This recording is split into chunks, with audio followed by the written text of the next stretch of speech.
Bonjour à tous. Dans ce troisième chapitre consacré à l'oscilloscope, on va voir ensemble tout d'abord les précautions à prendre lorsqu'on va effectuer des mesures sur un transformateur qui comporte plusieurs enroulements secondaires. On verra ensuite comment régler le déclenchement de l'oscilloscope en fonction du type de mesure qu'on doit faire. Et puis on verra différents types de mesures que l'oscilloscope est capable de faire, soit de manière automatique, soit en utilisant les curseurs, etc.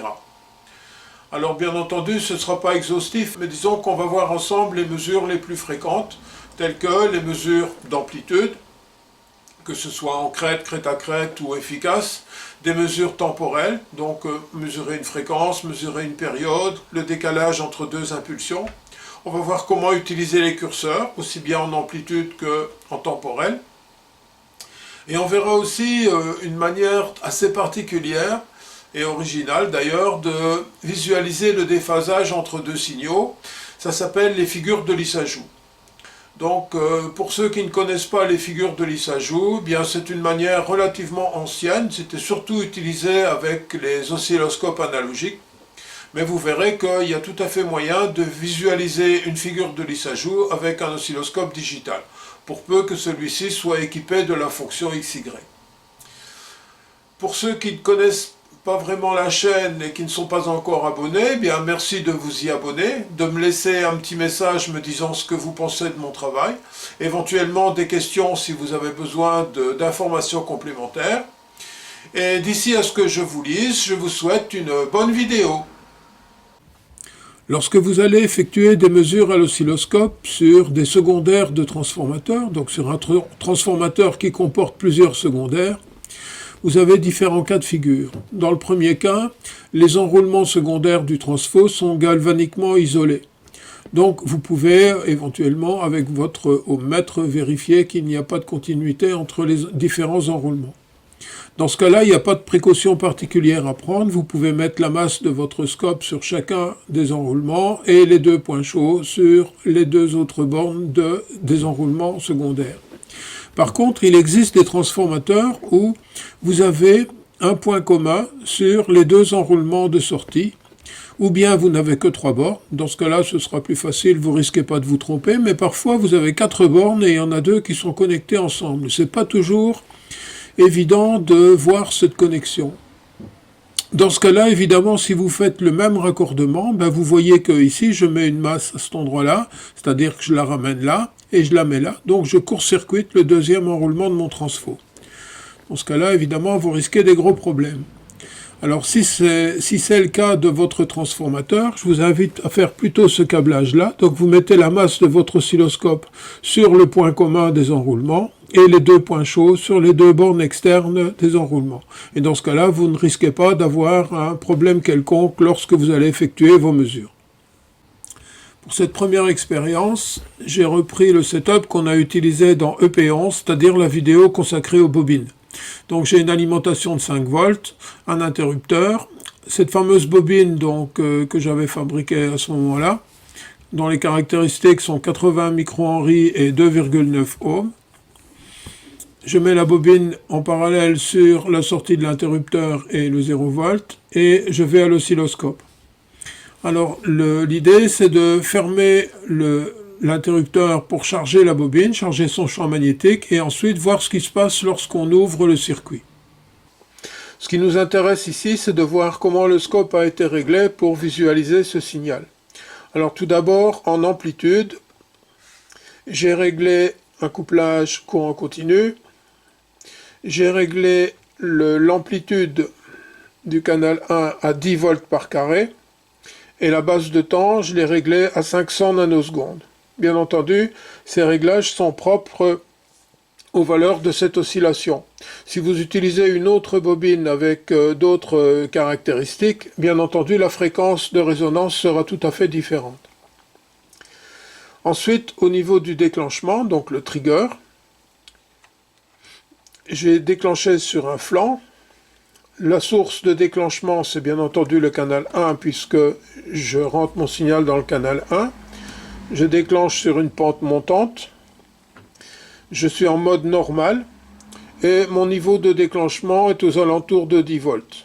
Maintenant, ce qu'on peut faire, c'est effectuer différentes mesures sur ce signal pour voir par exemple l'amplitude maximum de l'oscillation. Pour ça, je vais utiliser les curseurs. Alors, je choisis un curseur amplitude. Je vais régler tout d'abord le curseur numéro 1 tout en haut de mon signal. Voilà.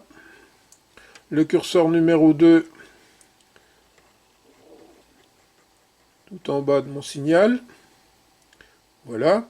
Et je vois que j'ai 58 volts entre les deux curseurs. Donc, l'oscillation maximum est de 58 volts. Maintenant, ce que je peux faire, c'est de mesurer la fréquence de cette oscillation. À ce moment-là, je change de type et je prends le temps. Je vais prendre le curseur numéro 1, je l'amène,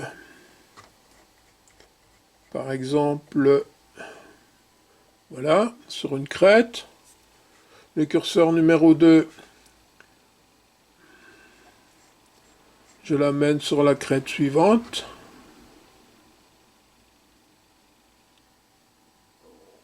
Voilà. Et je lis que j'ai 320 nanosecondes entre les deux curseurs. C'est ce qui me fait une fréquence de 3,125 MHz. Donc ceci, encore une fois, c'est propre aux caractéristiques de ma bobine. Si vous utilisez une autre bobine, ben, vous aurez une autre fréquence. Simplement pour vous montrer comment effectuer des mesures temporelles et des mesures d'amplitude avec l'oscilloscope. Autre type de signal, autre type de mesure. Donc j'ai maintenant un train d'impulsion et j'ai besoin de mesurer la largeur de chacune de ces impulsions ainsi que l'espacement entre deux impulsions. Alors première chose à faire, tout d'abord, c'est régler la base de temps de manière à faire apparaître uniquement 2 ou 3 impulsions pour pouvoir effectuer une mesure correcte. Ensuite, je vais activer les curseurs et je prends le type de curseur temps. Voilà. Je règle mon premier curseur sur le départ de la première impulsion et le deuxième curseur sur le début de la deuxième impulsion. Voilà. Et je mesure 1 milliseconde. Donc j'ai un signal avec une fréquence de répétition de 1 kHz. Donc j'ai 1 milliseconde entre deux impulsions. Maintenant, ce qui m'intéresse de mesurer, c'est la largeur de cette impulsion. Pour ça, je vais encore diminuer ma base de temps, de manière à agrandir l'impulsion. Je récupère les curseurs. Donc curseur numéro 1, je le mets au début de l'impulsion.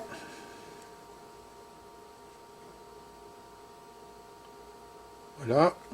Curseur numéro 2, je le mets à la fin. Voilà. Et je lis une largeur de à peu près 10 microsecondes. Donc, toutes les 1 milliseconde, j'ai une impulsion de 10 microsecondes. Autre type de mesure qu'on peut effectuer avec un oscilloscope, c'est voir le déphasage qui existe entre deux signaux. Donc ici, j'ai deux signaux de fréquence identiques qui n'ont pas la même amplitude et qui semblent être en phase. Alors, pour vérifier la phase, je vais essayer de les superposer. Voilà.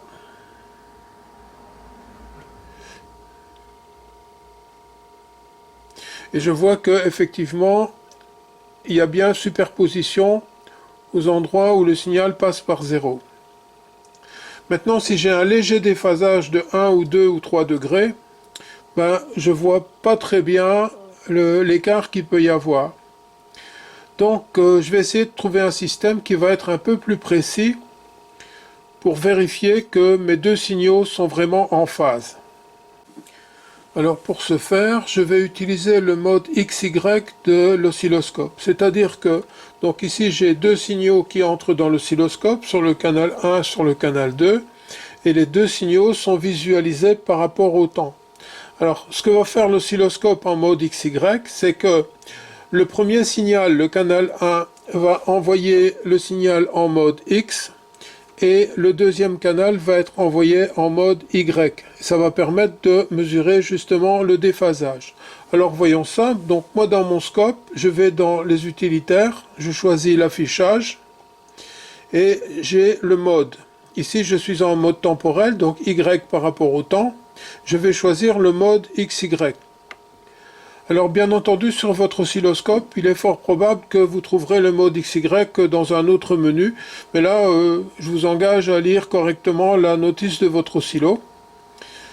Il est même possible que sur certains oscillos, le mode XY n'existe pas. Alors vous voyez, étant donné que j'ai rentré un signal en X, un signal en Y, lorsque mes deux signaux sont parfaitement en phase, j'ai une ligne droite. Si jamais j'ai un léger déphasage entre les deux signaux, ce qui se passe, c'est que la ligne se transforme en cercle. Et ce cercle peut même devenir un cercle parfait si on obtient un déphasage de 90 degrés. Et puis si le déphasage augmente, eh bien, lorsque vous allez avoir 180 degrés, vous avez une barre oblique dans l'autre sens. Et puis si vous augmentez encore, vous repassez par le cercle pour arriver finalement de nouveau à 0 degré avec votre barre oblique. Et donc là, vous voyez, le moindre petit décalage de phase apparaît très facilement sur l'écran de votre oscilloscope. Il est plus facile de voir que les deux signaux sont parfaitement en phase avec ce système qu'avec le mode temporel. Et ces figures qu'on fait apparaître, donc ces cercles, etc., permettent aussi de comparer des fréquences. Et toutes ces figures s'appellent les figures de Lissajous. Comme je vous le disais précédemment, avec les figures de Lissajous, il est tout à fait possible de comparer deux fréquences, pour peu qu'elles soient multiples ou sous-multiples l'une de l'autre. Par exemple, canal 1, j'ai 10 kHz 5 volts pp, canal 2, 10 kHz 5 volts pp. Et je vois que les deux signaux sont en phase. Si maintenant sur le canal 2 je mets 20 kHz, je vois que j'ai une figure avec deux boucles. Donc le canal 2 est le double de la fréquence 1. Si maintenant je mets 30 kHz, je vois que j'ai trois boucles. 40 kHz, j'ai 4 boucles. 1, 2, 3, 4. 50 kHz, j'ai 1, 2, 3, 4, 5. Et donc comme ça, vous pouvez, pour peu que les fréquences soient multiples ou sous-multiples entre elles, vous pouvez comparer des fréquences. Si vous avez une fréquence de référence, par exemple, vous travaillez avec une fréquence de référence de 10 kg et vous voulez 50 kg, eh bien vous aurez 5 boucles. Si maintenant, plutôt que de faire varier le canal 2, qui a joué donc sur le nombre de boucles horizontales, je vais faire varier le canal 1. Donc tout d'abord, je reviens à 10 kHz des deux côtés, et je vais maintenant modifier la valeur du canal 1. Donc là, il est toujours à 10 kHz, 10 kHz en phase. Je mets maintenant 20 kHz sur le canal 1, et j'obtiens la même boucle mais dans l'autre sens. Maintenant c'est verticalement que j'obtiens deux lobes. 30 kHz, pareil, j'ai la même figure mais dans le sens vertical. 40 kHz, pareil, j'ai 1, 2, 3, 4 lobes et ainsi de suite. Donc en fonction de l'orientation de votre figure, vous pouvez savoir laquelle des deux fréquences est un multiple ou un sous-multiple de l'autre fréquence. Voilà, pour ce troisième épisode consacré à l'oscilloscope, je vais m'arrêter là. Alors, dans la description de la vidéo, vous trouverez deux liens qui pointent vers des tables des figures de Lissajous.